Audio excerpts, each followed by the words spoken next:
Break के बाद खुश आमदीद। तुमसे है पाकिस्तान को आगे बढ़ाते हैं और मेरे साथ मौजूद हैं मोहतरमा मरियम तनवीर साहिबा। डॉक्टर साहिबा, आगे बढ़ाते हैं प्रोग्राम को। आप ठीक है, आपने बताया कि मोस्टली कौन से पेशेंट आपके पास आते हैं। अब हम आ जाते हैं बच्चों पर। बहुत सारे नन्हे मुन्ने बच्चे चॉकलेट्स खाते हैं और तरह तरह की चीज़ें खाते हैं, फिर पेरेंट्स बड़े परेशान हो जाते हैं, जी हमारे बच्चों के दांत खराब हो गए, कैविटीज़ का प्रॉब्लम है। क्या उनको सजेस्ट करेंगी?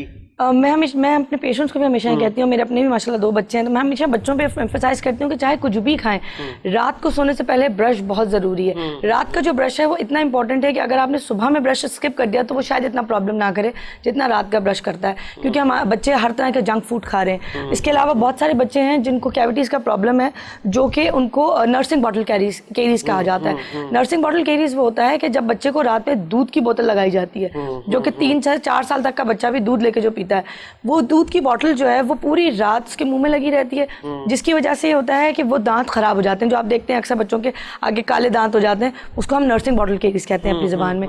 ये तमाम चीज़ें वो हैं कि जो हम प्रिवेंट कर सकते हैं जस्ट बाय सिंगल स्टेप, कि हम बच्चे को रात में बॉटल में जो दूध है वो उसको सोने से पहले पिलाएं और रात को सोने से पहले उसको ज़रूर ब्रश करवाएं। इस तरह से ब्रश कराने से ये होता है कि जो दांतों के दरमियान में जगह हैं वो खाली हो जाती हैं, वो क्लीन हो जाती हैं, तो वहाँ पे कैविटी होने का खदशा कम होता है। अच्छा, किस उम्र से, मतलब जब बच्चे के दांत निकलते हैं तब से ही उसको ब्रश की आदत डालें? अच्छा, हाँ, उसको ब्रश की आदत डालें। कोई असल में उसकी सॉफ्ट स्किन है वो, या हमारे पास पर्टिकुलर ब्रश ऐसे हैं आपके पास? पर्टिकुलर ब्रशेज होते हैं जिनको हम एज वाइज होते हैं। अगर बच्चा 3 साल का है तो बिल्कुल सॉफ्ट ब्रिसल्स होंगे। वैसे भी नॉर्मली कहा जाता है कि बड़ी हमारी एज के भी जो लोग हैं वो सॉफ्ट ब्रिसल्स इस्तेमाल करें। सॉफ्ट ब्रिसल इसलिए क्योंकि जो हार्ड होगा वो आपके गम को डैमेज करेगा, तो इसलिए सॉफ्ट ब्रिसल्स होंगे, वो क्लीन भी करेंगे, उस जगह को क्लींस करेंगे और हमारे लिए गम्स के लिए भी बहुत सूदिंग रहेगा कि वो भी डैमेज नहीं होंगे। अच्छा, लोग अक्सर, एक हम सोसाइटी की बात है, आप लोगों के पास ऐसे बहुत सारे लोग आते होंगे, जी किसी को दांत में तकलीफ है तो वो कहता है जी मैंने नहीं निकलवाना दांत, और बड़ा एक खौफ होता है। तो क्या कहेंगे, ऐसा मतलब कुछ भी नहीं है?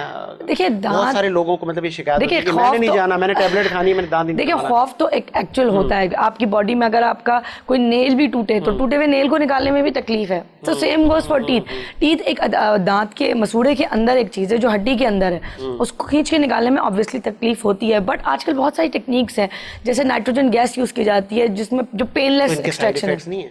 नहीं, इनके ऐसा कोई साइड इफेक्ट्स नहीं है, बिकॉज हम ये लोकल में सारा काम कर रहे हैं। हम लोकल में नाइट्रोजन गैस भी दे सकते हैं, हम इसके अलावा लोकल एनेस्थीसिया देते हैं, जिससे पहले अगर बच्चों को ट्रीट कर रहे हैं तो जेल और स्प्रे भी लगाया जाता है, तो आपकी जो वो पेन है उसको हम जितना मिनिमम कर सकते हैं। हमारी आजकल की डेंटिस्ट्री में कोशिश ये है कि पेनलेस डेंटिस्ट्री की जाए। तो मेरे बहुत सारे जो पेशेंट्स हैं वो बच्चे हैं, तो बच्चों को आप बहुत सारी चीज़ों में बिजी करके भी काम कर सकते हैं। उसके अटेंशन फोकस अगर आपने हटा दिया, आप उसको कार्टून्स लगा दें, तो जो एक नीडल प्रिकिंग का पेन है वो कम हो जाता है। कितना मुश्किल काम है ये। मुश्किल तो है। बच्चे तो आपको पता है वो तो बादशाह हैं। बच्चे तो और आजकल के बच्चे बहुत ज़्यादा तेज़ हैं, दे नो एवरीथिंग। इवन मेरे बहुत सारे पेशेंट हैं जो 12 ईयर्स के हैं, वो पढ़ के आते हैं कि क्या क्या प्रोसीजर हो सकता है, क्या क्या उनको तकलीफ हो सकती है, and they know each and everything about the condition they are having. तो वो आजकल के बच्चा जो है ना वो बहुत पढ़ा लिखा है, आजकल का पेशेंट बहुत पढ़ा लिखा है। अच्छा, अब बुजुर्ग पेशेंट भी आते होंगे, मतलब ज़ईफ बहुत आते हैं, उनके दांतों में तकलीफ, तो उनको सबसे ज़्यादा दांत लगाने का इशू होता है। अच्छा, हाँ। और कितने इकसाम के वैसे दांत मतलब आप लगा सकते हैं? और एक मैंने ये भी देखा है कि दांत लगे हुए हैं मसनूई, लेकिन नेचुरल लुक आ रहा होता है, कोई महसूस भी नहीं कर पाएगा। देखिए, ये तो हमारे पास डिफरेंट तरीके के होते हैं, जैसे मैंने आपको कहा ब्रिजेस होते हैं, क्राउन्स होते हैं, इम्प्लांट्स होते हैं, इम्प्लांट सपोर्टेड ब्रिजेस भी होते हैं। इसके अलावा हमारे पास पार्शियल डेंचर्स होते हैं जो कि 2-3 दांतों को मिसिंग है अगर, और आपकी इतना नहीं अफोर्ड कर सकते कि आप ब्रिज लगाएं, तो ये भी एक अच्छा ऑप्शन है पार्शियल डेंचर का। क्या कॉस्ट होती होगी इसकी, ये भी हमारे व्यूअर्स जो देख रहे हैं उनका एक माइंड बने अगर किसी को करवाना हो। प्राइसेस वेरी करती हैं हर एक की। इम्प्लांट है तो आज का अगर एक अच्छा इम्प्लांट है, एक अच्छी कंपनी का है, तो it cost around 150, not less than that. हाँ, ये है कि हमारी मार्केट में वेरिएशंस बहुत ज़्यादा हैं। हमारे यहाँ चाइनीज़ इम्प्लांट बहुत ज़्यादा हैं, तो वो कोई 60 का भी लगा देगा आपको, और कोई आपको 35 का भी लगा देगा, कोई वही इम्प्लांट आपको 150 का लगाएगा, विच इज़ रॉन्ग। जो 150 के इम्प्लांट्स हैं वो ज़्यादातर अमेरिकन इम्प्लांट्स होते हैं। तो वो बड़े अच्छे इम्प्लांट्स हैं, अमेरिका के होंगे या जर्मनी के होंगे, तो वो बड़े अच्छे इम्प्लांट्स हैं। तो क्या ये फॉर एवर या कोई टाइम ड्यूरेशन है? देखिए, फॉर एवर मैं अपने पेशेंट्स को भी कहती हूँ, nothing is for ever and it is a man made thing. कहा तो यही जाता है कि implant is for ever, but अगर आप वो देखें कि अल्लाह की बनाई हुई चीज़ नहीं है, मैन मेड चीज़ है। तो मैन मेड चीज़ है, कहीं ना कहीं कोई ना कोई इशू तो आएगा। जब हमारे दांत खराब हो सकते हैं जो हमें नेचुरली हमारे पास हैं, तो फिर ये तो मैन मेड है। हम ये हो सकता है कि हम एरर प्रूफ काम करें। आज जो हमारे पास नेचुरल टीथ हैं, कितना डिफरेंस होगा? मतलब अगर जो पेशेंट ये लगवाता है उसको फील कितना होता होगा कि यार फील तो है, अपने नहीं फील बहुत है, फील बहुत है। अच्छा। इवन अगर आपने कॉस्टली इम्प्लांट भी लगाया हुआ है तो वो आपको कुछ ना कुछ आपके अंदर मिसिंग जरूर होगा नेचुरल टीथ वाला। नेचुरल टीथ का कंपैरिजन हमने 99% अगर हमने दे दिया है तो 1% कहीं फिर भी मिसिंग है।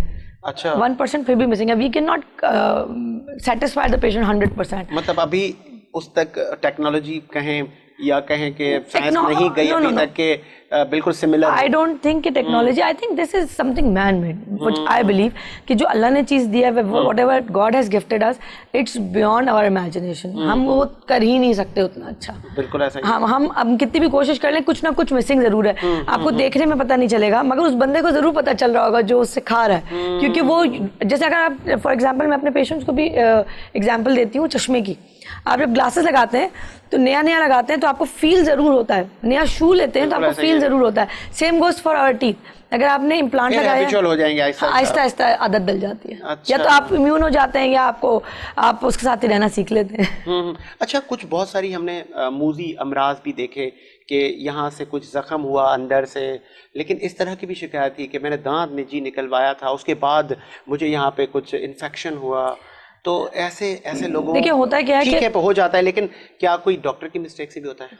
मैं ये नहीं कह सकती कि डॉक्टर की मिस्टेक से कभी कुछ नहीं होता, डॉक्टर की मिस्टेक से भी होता है। मगर जो ये लोग कहते हैं कि हमने दांत निकलवाया, उसके बाद इन्फेक्शन हो गया, फिर वो कैंसर हो गया और ये हो गया, वो नहीं, ऐसा नहीं है। वो ऐसा नहीं है। होता क्या है कि वो लोग अपना मुंह खोल के खुद भी कभी नहीं देखते। जब वो दांत निकालते हैं तो फिर वो उसी पॉइंट को देखते रहते हैं, और उस पॉइंट के साथ जो उनको और चीज़ें वो फिर उनको नजर आना शुरू होती हैं कि अच्छा वो और चीज़ें भी मुंह में हैं जो ख़राब हो रही हैं। जैसे बहुत सारे हमारे पेशेंट्स हैं जो कि गुटखा खाते हैं और वो साइड में रखते हैं, निस्वार रखते हैं, उनको कोई गर्ज नहीं होती कि उनका वो जगह कितनी डैमेज हो रही है। बट जैसे ही वो दांत निकालते हैं तो the first thing which they come with या complain they come up with, मतलब वो जगह पहले से ही डैमेज होती है, कुछ ना कुछ प्रॉब्लम उसमें होता है। कैंसर कभी भी दांत निकालने से नहीं होता। अच्छा, कभी भी नहीं, मतलब पहले से ही वो किसी भी तंबाकू वाली चीज का इस्तेमाल करता होगा। बिल्कुल। चले, कैसे एहतियाती तदाबीर कुछ बताएं हमारे देखने वालों को कि कैसे आप, मतलब वो कहते हैं ना वाइट चमकते हुए दांतों के लिए आपको क्या क्या करना होता है? वाइट चमकते हुए दांत, देखिए हर एक दांत, हर बंदे के दांत का ना रंग अलग है। सबसे पहली बात तो ये, हर किसी के वाइट मोती जैसे दांत नहीं होते, हर एक का रंग डिफरेंट है। तो मैं अपने पेशेंट्स में यही कहती हूँ कि जब हम व्हाइटनिंग और ब्लीचिंग करते हैं पेशेंट की, तो हम उसको यही बताते हैं आपके दांत से 2 शेड नीचे चला जाएगा, यानी 2 शेड ब्राइट हो जाएगा, मगर ये नहीं होगा कि कतरीना कैफ वाला व्हाइट हो जाएगा। क्योंकि लोगों के दिमाग में एक पिक्चर होती है, काइंड्स हैं, हाँ काइंड्स है, कुछ के ग्रे होते हैं, क्योंकि जो हमारा एनामल का कलर है ये नीचे से डेंटिन का कलर नजर आ रहा होता है, फिर उसके ऊपर एनामल होता है। अगर आपका एनामल वीक है तो डेंटिन का कलर ज्यादा नजर आता है, येलोइश, और आपको ग्रेइश नजर आते हैं क्योंकि वो डेंटिन का कलर नजर आ रहा होता है, एनामल वीक हो गया होता है। तो और अगर हम उसको ब्लीच करके 2 शेड ऊपर तो कर सकते हैं। अब हमने ये कि हम उसको बरकरार कैसे रखें, हमने प्रॉपर ब्रशिंग करनी है, माउथ वॉश यूज करना है, माउथ वॉश ऑल्टरनेट डेज में यूज करें, फॉर सर्टेन टाइम यूज करें, रेगुलर यूज नहीं करना है। साथ में दांतों की सफाई जो प्रोफेशनल है, स्केलिंग है, वो हर 6 महीने पे कराएं। हमारे एक मिसकंसेप्शन ये भी है कि स्केलिंग कराएंगे तो दांत गिर जाएंगे, तो ये which is it's a misconception, it's a myth. अच्छा, ऐसा है नहीं। दांत इसलिए गिरते हैं क्योंकि जब हम मसूड़े और के तरफ सफाई करते हैं स्केलिंग के दरमियान, तो अक्सर कचरा इतना होता है कि उसकी वजह से दांत हिल रहा होता है, और जब हम उस कचरे को रिमूव कर देते हैं तो हमें ऐसा लगता है कि वो दांत हिलना शुरू हो गया। तो लोगों को मिसकंसेप्शन इसलिए क्योंकि हम जब कचरा रिमूव कर देंगे तो वो ऑब्वियसली उनको दांत ढीला लगता है अपना। अच्छा, अब वो कुछ टाइम लेता है मसूड़ा वापस दांत पे आने के लिए, तो वो टाइम जितना होता है वो कहते हैं तो हम सफाई कराने गए थे। दांतों को मजबूत करने के लिए अक्सर जैसे आपने कहा मिथ है ये, हम सुनते हैं इस तरह की बातें कि जी दूध पीना चाहिए, जी इस तरह की अशिया और प्रैक्टिस करनी चाहिए, मुंह चलाना चाहिए, तो कोई ऐसी कोई वो फिजिकली विटामिन डी वगैरह, हाँ विटामिन डी, कैल्शियम बहुत इंपॉर्टेंट है, विटामिन सी बहुत इंपॉर्टेंट है दांतों के गम्स के लिए। गम्स हेल्दी होते हैं तो दांत को पकड़ के रखते हैं, पेरिडोंटल लिगामेंट जिसे हम कहते हैं, जो उसके बुशेस की तरह काम करते हैं। जैसे कार में बुशेस होते हैं, जैसे हमारे दांत के बुशेस होते हैं पेरिडोंटल लिगामेंट्स, तो उसको पकड़ के रखते हैं, दांत गिरता नहीं है। साथ में दांत की सफाई बहुत जरूरी है। हमने शुगर इंटेक, हमें अपनी फ्रीक्वेंसी शुगर इंटेक की और क्वांटिटी पे कंट्रोल करना चाहिए। ब्रशेस दिन में 2 दफा जरूर करना चाहिए। अच्छा, नॉर्मल एक बच्चा है, कितनी एज में उसके दांत आ जाने चाहिए और कंप्लीट आ जाने चाहिए। अच्छा, कुछ बच्चे ऐसे होते हैं, माँओं की शिकायत हमने ये भी देखी कि जी बाकी बच्चे के हो गए, सेम एज थी, लेकिन मेरे बच्चे के दांत अभी तक पूरे नहीं आए, या कुछ इसमें भी कुछ नहीं, है ये कोई? 6 साल के अंदर दांत आना शुरू हो जाते हैं। अच्छा। पीछे जो हमारे खाने वाले दांत हैं जिनको हम मोलर्स कहते हैं, वो 6 साल में आ जाते हैं। उसके बाद और साथ में आगे वाले दांत भी आ जाते हैं जो ऊपर की तरफ है। इनका एक फिक्स टाइम पीरियड है कि कुछ 7 साल में आते हैं, ऐसा नहीं कुछ है 6 कि एक होता है ना अशिया खुर्दनोश की कमी, जब नहीं, हम नहीं, घर नहीं, पार नहीं। करिए इस तरह की, जब हम वो तो जगहों पे जाते हैं। देखें, माल न्यूट्रिशन जिसमें होगी ना उसके तमाम प्रोसेस स्लो होंगे, वो चलना भी देर से शुरू करेगा, उसकी माल न्यूट्रिशन है, वो दांत भी उसके लेट आएंगे, उसकी हड्डियां उस तरह ग्रो नहीं करेंगी। That is another case. एक जनरल वो कमजोर पैदा हुआ है या उसकी वो परवरिश नहीं हुई, वो उस वजह से, वो उसकी डाइटरी इंटेक की वजह से, न्यूट्रिशन डेफिशिएंसी है, उसकी वजह से। चलें आगे बढ़ाते हैं, प्रोग्राम का वक्त भी खत्म होने की करीब है। मरियम तनवीर, आगे आप क्या देख रही हैं? मरियम तनवीर को और आगे क्या करना है, क्योंकि आप अभी लेक्चर्स भी दे रही हैं, प्राइवेट क्लास भी कर रही हैं, बहुत सारे पोस्ट ग्रेजुएशन करना काम चाहती हूँ। आप अभी भी कर रही हैं, तो आगे क्या विजन है? आगे मैं यही चाहती हूँ कि जो मैंने अभी क्लिनिक स्टार्ट किया है वो अच्छी फ्लरिश करूँ, उसके अंदर पेशेंट्स इस तरह के करें कि हमें कंप्लेन ना हो हमारे पेशेंट्स को। साथ में मैं नहीं, क्लिनिक पे ही रहना है या हॉस्पिटल पे जाना है? और नॉट ओनली हॉस्पिटल, हर शहर में हॉस्पिटल हो और वहाँ पे फ्री इलाज हो रहा हो। वो तो बड़ी ख्वाहिश है कि 1 से 3 क्लिनिक हो, डिफरेंट सिटीज में हो। बट साथ में मैं ये भी चाहती हूँ कि मैं पोस्ट ग्रेजुएशन करूँ। मैंने 2-3 चीज़ों के लिए डाला हुआ है एडमिशन के लिए, तो I am really thinking forward to it कि पोस्ट ग्रेजुएशन हो ताकि आप पढ़ाने में भी आगे। तो इलाज फ्री होगा। हमारी नेक ख्वाहिशात तो आपके साथ हैं, क्योंकि हम देख रहे हैं इसमें हमारे इस मुल्क में बहुत सारे ऐसे इदारे हैं जहाँ पर मरीजों से या किसी भी किस्म का इलाज मुआवजा के पैसे नहीं दिए जाते।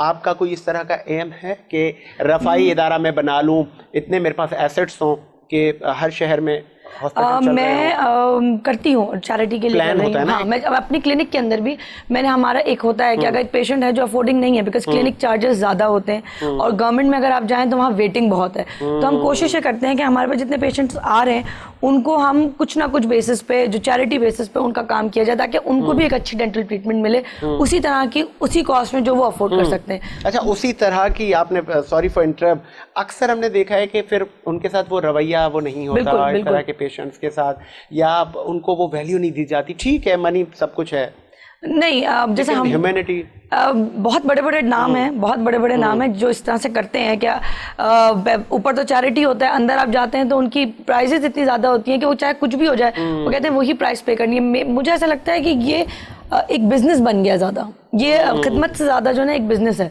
हर एक को अपनी पॉकेट बनानी है। हमने अपने अंदर से वो चीज़ ख़त्म कर दी है। मैंने अभी इंडस में भी कुछ अर्सा काम किया था और वो ऑनरी ही किया था, वहाँ मेरे साथ होते हैं तो उन लोगों के साथ मैंने काम किया था। As per my knowledge Indus hospital में तो कोई कैश काउंटर ही नहीं है। जी, वहाँ पे बिल्कुल इसी तरह है, तो मैंने वॉलंटरीली जाके वहाँ काम किया था। अच्छा। जी, कैंसर जो चिल्ड्रन थे जो उनका यूनिट उन्होंने बनाया हुआ बच्चों के लिए पीड्स का, तो उसमें काम किया था, 1 से 2 महीने काम किया था उसके अंदर। तो I really enjoyed it and I really appreciate कि वहाँ इतनी अच्छी तरह वो काम करते हैं, इतना बच्चों का ख्याल करते हैं कि आपको 1 मिनट को लगेगा नहीं कि वो चैरिटी बेस्ड है। आपने कहा कि ऊपर से तो फलाही लग रहा होता है, लेकिन जब हम ग्राउंड में जाते हैं, जब हम फिजिकली वहाँ पे माहौल देखते हैं तो नई अर्निंग या कुछ ना कुछ हीले, मतलब वे तो बहुत होते हैं ना, पैसे अगर लेने आपने तो फॉर्मेलिटीज़ को बढ़ा देना। ठीक है, अगर डॉक्टर मरियम तनवीर को चांस मिला तो वो क्या करेंगी? मतलब इंडस हॉस्पिटल की तरह कैश काउंटर ही नहीं होगा? अल्लाह करे कि अल्लाह मियां इस तरह से कोई वसीला निकाले तो ज़रूर, क्योंकि ये तो है इस तरह की चीज़ कि अगर जितना आप करते हैं उतना अल्लाह मियां आपको देता जाता है। बिल्कुल ऐसा ही है। लास्ट में क्या पैगाम देंगी हमारे आने वाले बच्चियों को, यूनिवर्सिटी के तलबा और तालबात को, और वो जो पास आउट होकर अमली ज़िंदगी में आ रहे हैं? मैं यही कहूँगी कि इसके साथ ज़रा सा इंसाफ किया जाए, इसको सिर्फ बिजनेस ना समझा जाए कि आप सिर्फ पैसे के लिए आए। हमारे यंग ग्रेजुएट्स जो हैं वो चाहते हैं कि वो जैसे ही कॉलेज से बाहर निकले उनको लोग फ़ौरन पैसे देना शुरू कर दें। उनको थोड़ा सा पेशेंस की ज़रूरत है, थोड़ा पेशेंस की ज़रूरत है, थोड़ा प्रैक्टिस की ज़रूरत है, और गलती से आई थिंक घबराना नहीं चाहिए, घबरा के जो है ना छोड़ के भागना नहीं चाहिए। और ये कि आप अपने लिए एक कोना ज़रूर रखें चैरिटी का, अपनी कमाई के अंदर एक कोना ज़रूर रखें चैरिटी का। चलें जी, प्रोग्राम का वक्त भी एंड पर है, और जिस तरह डॉक्टर साहिबा ने कहा कि एक कोना, शरीयत भी हमें यही कहती है कि अपनी हलाल कमाई में से आपकी जो ज़कात है, तो जो शरई फरीज़े हैं उनको भी आप फुलफ़िल करते रहें, और उससे भी आगे बढ़कर मेरा दीन ये भी कहता है कि जिस सरज़मीन और जिस मुल्क में आप जिसके भी पासी हैं, आप उसकी खिदमत और उसकी सर्विसेज के लिए भी एक हिस्सा रखें। और उसमें भी कोई कमी ना हो और अपने मुल्क के लोगों की खिदमत करें। डॉक्टर साहब का भी कहना है कि डॉक्टर साहबा कह रही है कि अगर मुझे भी इस तरह का मौका मिला कि मैं अपने हर शहर में हॉस्पिटल हूँ और वहाँ पे कैश काउंटर नहीं होगा और अवाम उन्नास की खिदमत का जज्बा तमाम ही लोगों में हो, और अल्लाह पाक हमें भी इस जज्बे से नवाजे। मुझे साजिद हुसैन को इजाज़त दीजिए, मुलाकात होगी नए प्रोग्राम के साथ। अल्लाह हाफ़िज़।